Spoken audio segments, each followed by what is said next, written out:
Pernahkah kau duduk di penghujung malam, ketika dunia terlelap dalam balutan sunyi yang pekat? Hanya ada dirimu, hamparan sajadah, dan desir angin malam yang seolah menjadi saksi bisu atas setiap bisikan doa yang meluncur dari bibirmu. Di saat itulah, rasa paling manusiawi itu kerap datang menyelinap. Bagaikan kabut tipis di pagi hari, ia hadir tanpa suara, mengitari relung hatimu yang paling dalam. Rasa puas yang diam-diam membisikkan pujian atas kesalehan yang kau pikir kau miliki. Lihatlah dirimu sejenak, setelah bertahun-tahun menaklukkan kantuk, meninggalkan kehangatan kasur, dan memilih untuk bermunajat.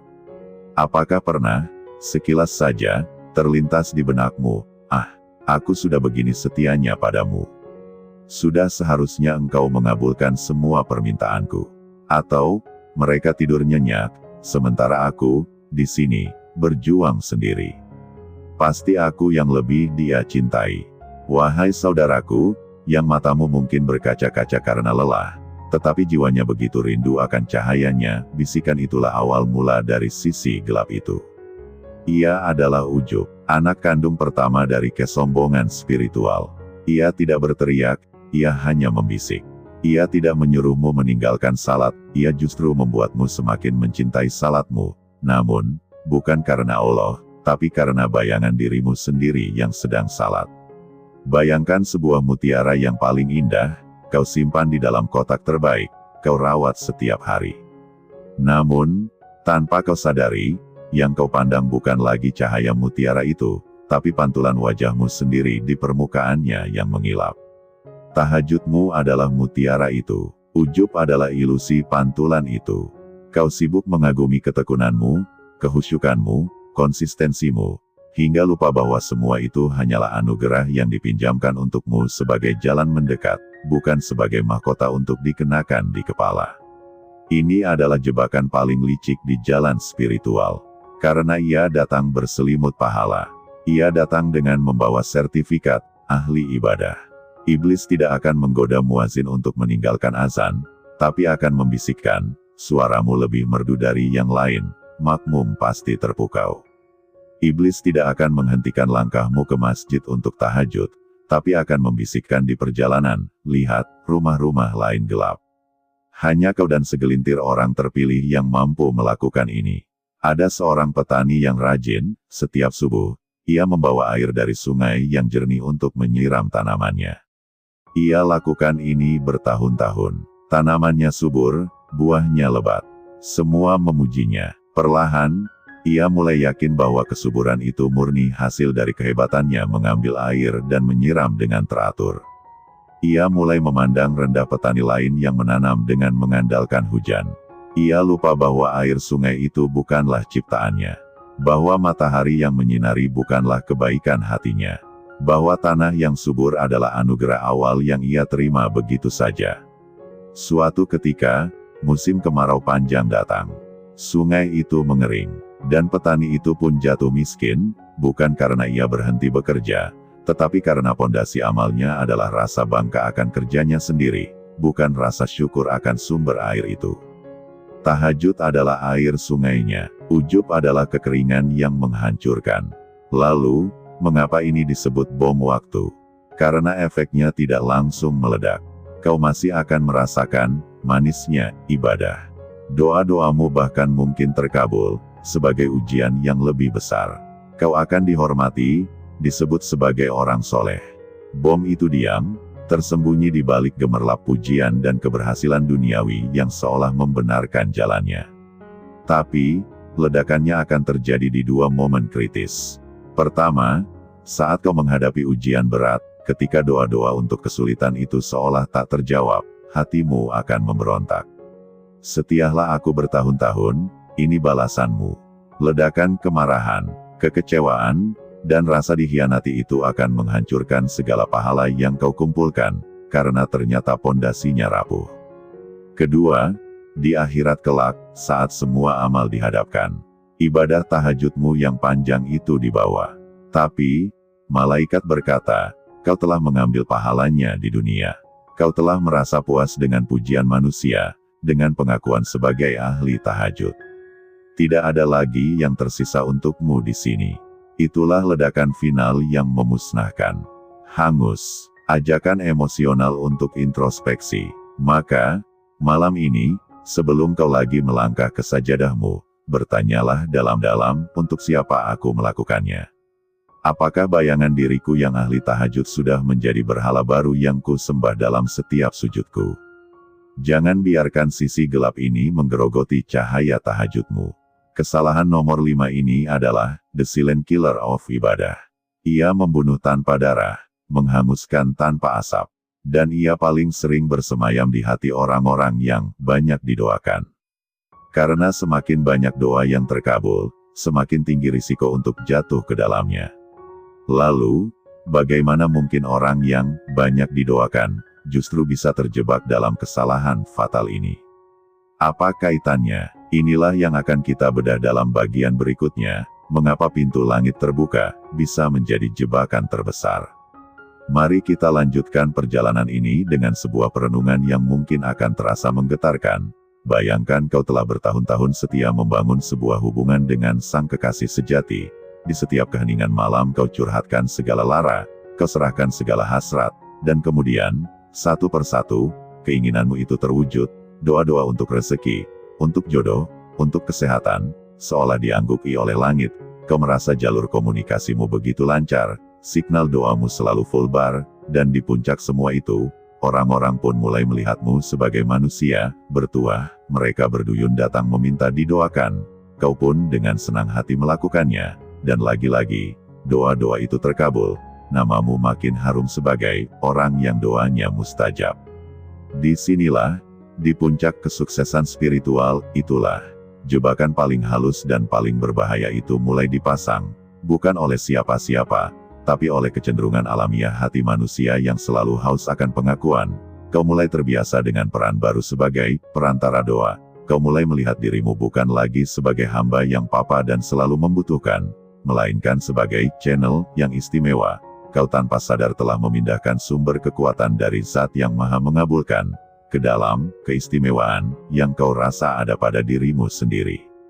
Inilah paradoks yang memilukan, bahwa anugerah istijabah terkabulnya doa, yang seharusnya menjadi bukti kasih sayangnya, justru bisa berubah menjadi racun yang melenakan, seperti seorang anak yang diberi semua mainan yang diinginkannya oleh ayahnya, lalu si anak mulai menyangka bahwa ayahnya memenuhi semua permintaannya karena takut, atau karena ia anak yang paling hebat, bukan karena sang ayah begitu mencintainya. Ia lupa akan sifat pemberian yang tulus, dan justru menumbuhkan sikap entitlement, merasa berhak. Nah, dalam konteks tahajud kita, kesalahan nomor 5 yang dimaksud, merasa menjadi perantara yang istimewa, ini bukan tentang niat membantu sesama, bukan, itu mulia, tetapi tentang pergeseran subtil dalam orientasi hati, dari, aku berdoa karena aku hamba yang membutuhkannya, menjadi, aku berdoa karena doaku manjur, fokusnya bergeser dari keagungan yang diminta, kepada kehebatan si peminta. Bayangkan dua orang yang membawa lampu senter di malam gelap, yang pertama fokusnya pada jalan yang diterangi. Ia sadar betul bahwa senter itu hanya alat, cahayanya berasal dari baterai, dari sumber energi. Ia berhati-hati menggunakan alat itu untuk menghindari lubang dan menemukan jalan. Yang kedua, justru terpesona pada senter itu sendiri, pada desainnya, pada kekuatan sorotnya. Ia memamerkannya ke semua orang, merasa hebat karena memiliki alat yang begitu terang. Ia lupa bahwa tujuannya adalah sampai ke rumah, bukan memamerkan senter. Tahajud dan doa yang mustajab adalah senter itu, hati yang ikhlas adalah baterainya, dan jalan itu adalah ridanya. Kau lihat, betapa mudahnya kita tergoda untuk menjadi orang kedua. Lalu, mengapa ini begitu fatal? Mengapa ini disebut bom waktu, yang bisa menghanguskan 1000 malam tahajud? Karena pahala itu tumbuh dari akar niat. Jika akarnya sudah terkontaminasi oleh rasa istimewa, maka seluruh pohon amal, sebesar apapun, akan membawa penyakit itu di setiap serat kayunya, di setiap daunnya, di setiap buahnya. Di hari penghitungan, bukan soal berapa banyak sujudmu, bukan soal berapa jam kau begadang untuknya, tapi soal untuk siapa dan atas nama apa semua ini kau lakukan.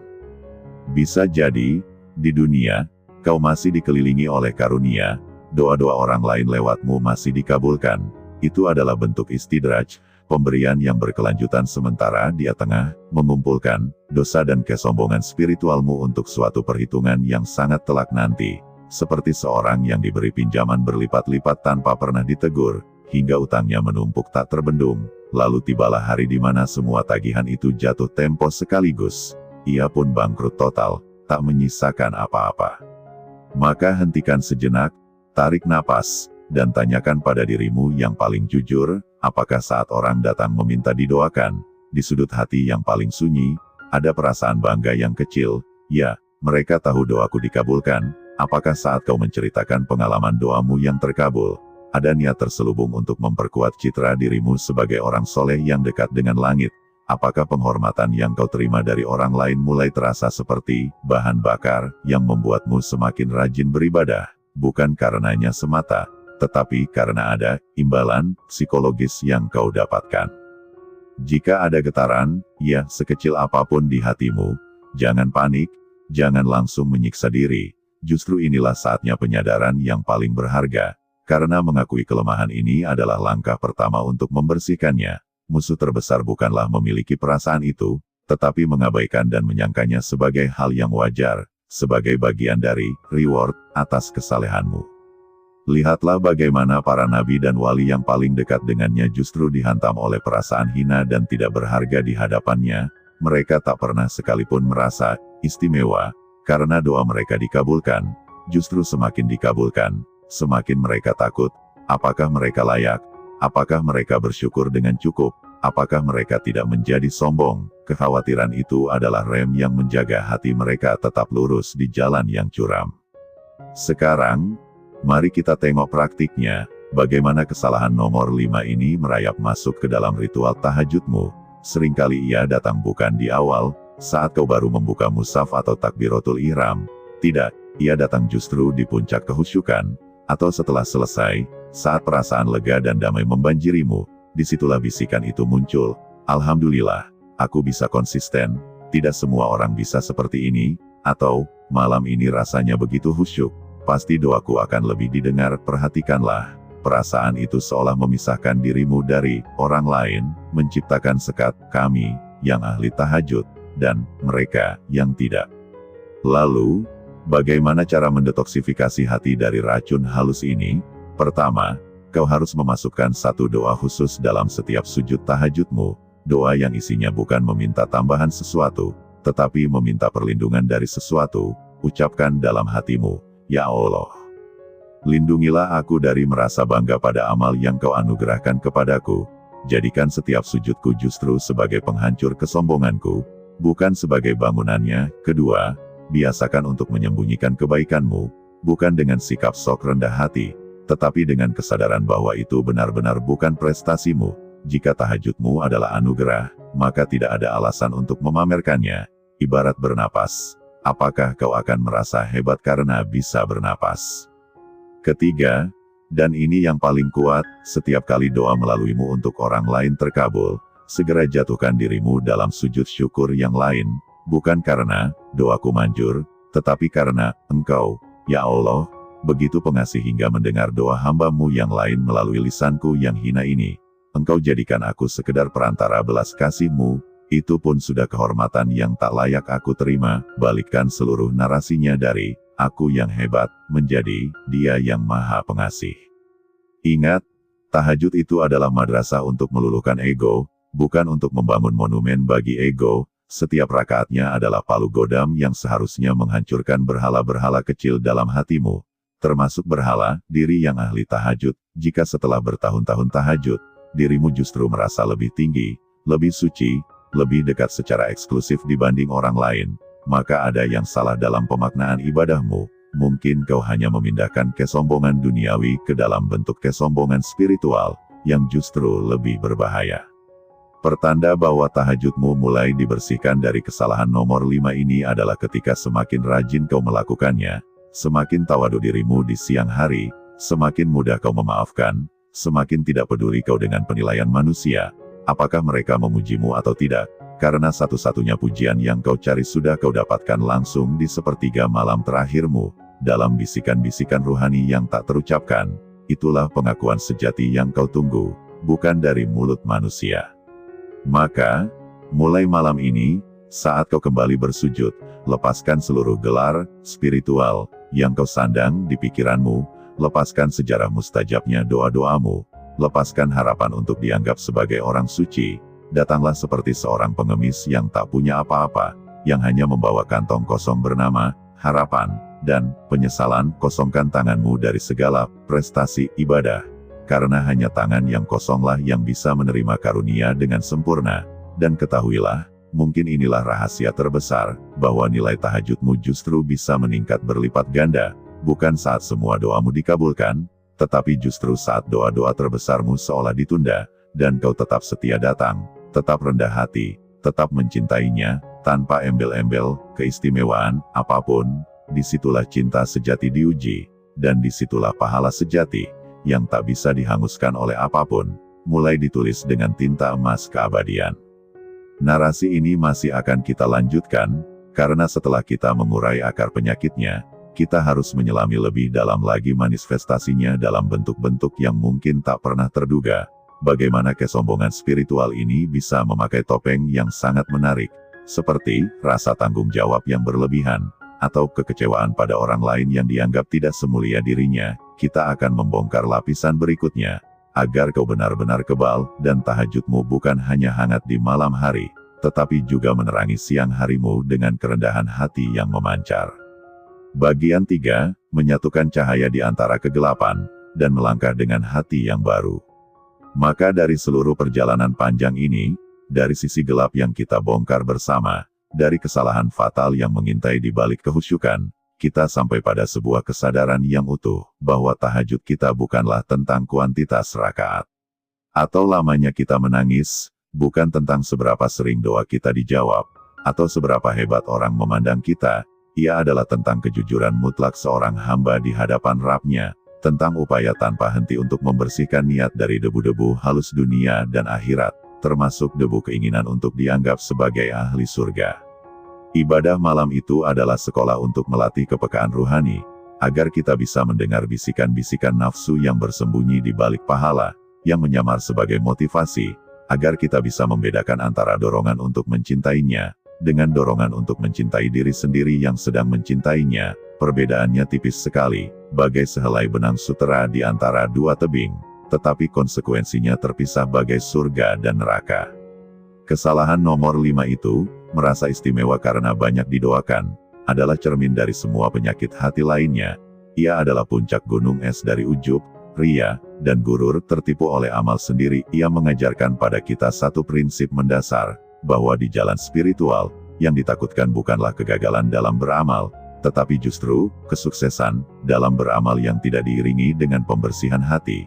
Keberhasilanmu bangun malam adalah ujian, keberhasilanmu khusyuk adalah ujian, terkabulnya doamu adalah ujian yang paling berat, karena ia bisa membuatmu lupa bahwa semua itu adalah anugerah, bukan pencapaian. Oleh karena itu, jangan pernah takut untuk mengoreksi dirimu sendiri, jangan takut menemukan kotoran dalam niatmu. Justru saat kau menemukannya, itulah tanda bahwa cahaya iman mulai bekerja dalam hatimu, membersihkan sudut-sudut yang gelap. Bayangkan sebuah ruangan yang tertutup rapat selama puluhan tahun. Ketika jendela pertama dibuka, sinar matahari yang masuk justru akan memperlihatkan semua debu dan sarang laba-laba yang selama ini tak terlihat. Apakah lalu kau marah pada sinar matahari itu? Tentu tidak. Kau justru bersyukur karena akhirnya kau bisa melihat apa yang harus dibersihkan. Begitulah tahajudmu. Ia adalah sinar matahari yang membuka jendela hati, dan kesadaran akan kesalahan nomor 5 ini adalah debu yang akhirnya terlihat. Tugasmu bukanlah menutup jendela kembali karena malu melihat kotoran, tetapi memberanikan diri untuk menyapu, mengepel, dan membersihkannya, kali demi kali, malam demi malam. Lalu, bagaimana membawa semua pelajaran malam ini ke dalam kehidupan siang hari yang penuh keriuhan? Bagaimana menjaga motivasi dan semangat itu tetap menyala? Jawabannya sederhana namun mendalam. Jadikanlah sikap hamba yang kau latih di sepertiga malam terakhir itu sebagai identitas utuhmu di semua waktu. Artinya, saat kau bekerja, bekerjalah dengan etos seorang hamba yang sedang menjalankan amanah, bukan dengan gengsi seorang ahli tahajud yang merasa berhak dapat kemudahan, Saat kau berinteraksi dengan keluarga, jadilah seperti hamba yang penuh kasih, bukan seperti guru spiritual yang penuh penilaian. Saat kau menghadapi kesulitan, hadapilah seperti hamba yang percaya pada keputusan tuannya, bukan seperti orang dekat yang kecewa karena permintaannya tidak dituruti. Hidup ini adalah kesinambungan antara malam dan siang, antara sujud dan aktivitas, antara doa dan ikhtiar. Energi dari tahajud yang bersih, yang bebas dari kesalahan fatal, akan mengalir seperti mata air jernih yang menyuburkan setiap area kehidupanmu. Ia akan memberimu ketenangan yang bukan berarti tidak ada masalah, tetapi ada kedamaian di tengah masalah. Ia akan memberimu kekuatan yang bukan berarti tidak pernah lelah, tetapi ada semangat untuk bangkit setiap kali terjatuh. Kau akan menemukan bahwa motivasi sejati bukanlah datang dari ingin dianggap hebat, tetapi dari rasa syukur yang begitu dalam hingga ingin membalasnya dengan menjadi lebih baik, walaupun kita tahu kita tak akan pernah mampu membalas semua nikmatnya. Motivasi seperti inilah yang tak mudah padam, karena ia dinyalakan oleh api cinta, bukan oleh angin pujian. Maka, saudaraku, jangan pernah berhenti. Jika setelah mendengar semua ini kau merasa niatmu perlu diperbaiki, itu adalah kabar gembira. Itu artinya hatimu hidup dan rindu pada kemurnian. Lanjutkan tahajudmu malam ini dengan pendekatan yang baru. Datanglah dengan rasa lapar dan dahaga akan ampunannya, bukan dengan rasa puas akan amalanmu. Mintalah kepadanya agar dibukakan pintu keikhlasan, walaupun harus melewati jalan yang menyakitkan bagi egomu. Percayalah, Dia yang memberimu kesadaran untuk melihat kesalahan ini, pasti akan membukakan jalan untuk memperbaikinya. Dia maha lembut, dan proses penyembuhan hati ini adalah bentuk kasih sayangnya yang paling halus, agar ketika kita akhirnya berdiri di hadapannya, kita tidak membawa apa-apa selain pengakuan akan kerapuhan kita, dan itu justru menjadi bekal terberat kita. Sebagai penutup dari perjumpaan kita kali ini, mari kita henungkan doa bersama, dengan hati yang lapang dan penuh harap. Ya Allah, pemilik segala cahaya dan kegelapan, Engkau yang melihat setiap sujud yang tersembunyi dan setiap niat yang terselubung. Bersihkanlah tahajud kami dari segala penyakit ingin dilihat dan merasa istimewa. Jadikanlah malam-malam panjang kami sebagai pembersih hati, bukan sebagai pengumpul pahala yang kami banggakan. Berilah kami kekuatan untuk terus datang kepadamu, bahkan ketika doa kami seolah tak terjawab, bahkan ketika kami lelah dan sendiri. Karena kami yakin, kehadiran kami di hadapan-Mu itu sendiri sudah merupakan jawaban terbesar dari semua permintaan kami. Tetapkanlah hati kami di atas kerendahan hati yang tulus. Hiasi siang hari kami dengan akhlak yang memancar dari kehusyukan malam kami. Dan pertemukan kami dengan Ramadan-Ramadan kami, dengan tahajud-tahajud kami, di akhirat nanti. Sebagai saksi yang akan menyelamatkan, bukan sebagai tuntutan yang memberatkan. Amin. Ya Rabbal Alamin. Teruslah berjalan, saudaraku, langitmu masih sangat luas, malam-malammu masih sangat berharga, dan hati yang selalu ingin diperbaiki adalah harta paling berharga yang kau miliki. Sampai jumpa di perjalanan berikutnya, dalam video dan malam-malam penuh cahaya lainnya. Salam damai untukmu dan semua kesungguhanmu.